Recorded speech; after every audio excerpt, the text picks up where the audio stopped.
this is Reverend Don Lewis coming to you from beautiful Florida, and welcome to year 15 of the Age of Aquarius under the Correllian calendar, or the year 2015 under the Gregorian calendar.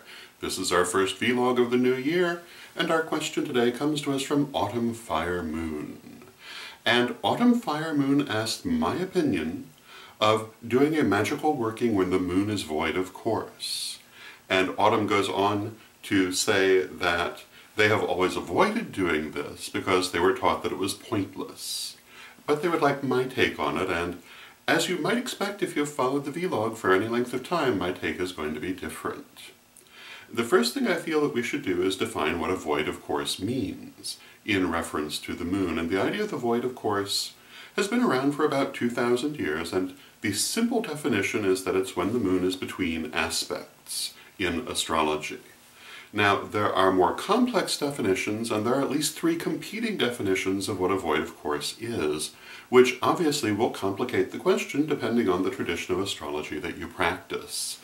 But none of them have anything to do with the answer that I'm going to give. And the answer that I'm going to give is that it's a wonderful thing to attune yourself to the energies of the universe. At any given moment, the energies of the universe are moving in one direction or another, and if you happen to be moving in the same direction at the same time, everything will be a little bit easier. However, I would never, ever, ever, ever say that the only time you can do something is when the energies of the universe are already moving that way. We have our own energy, and we can direct it in the way that we desire. Therefore, it really doesn't matter what else is going on. It doesn't matter where the moon is. It doesn't matter what the astrological alignments are, except that these can make it a little bit easier or a little bit harder.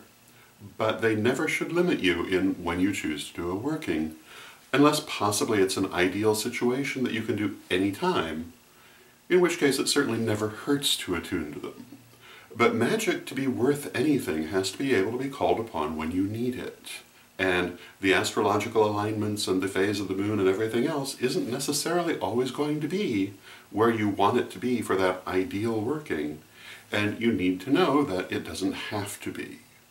When we do magic, we are raising and focusing energy, and ultimately that energy is independent of how the rest of the universe is moving. We can move in the completely opposite direction of everything else and still have an effect, and still have a major effect if we really know what we're doing and we're well practiced. Therefore, yes, it may be good sometimes to follow these things, and it can be very good to align to them. It will make, again, everything a little bit easier. And going against them may make everything a little bit harder, but if you know what you're doing, it's not that big a difference.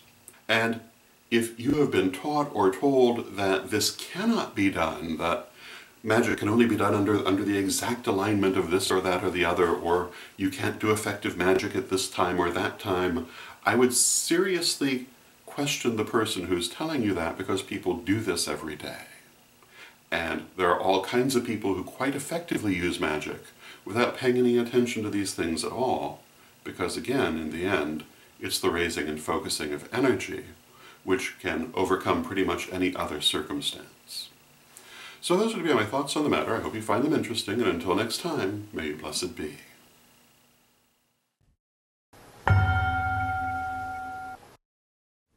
Hello, this is Reverend Don Lewis, and did you know that I'm also a psychic reader? For over 30 years, I have been a psychic reader specializing in tarot and clairvoyance, and if you would like a reading with me, you can set one up, either by phone or by email, by contacting me at donlewishp@aol.com. And until next time, may you blessed be.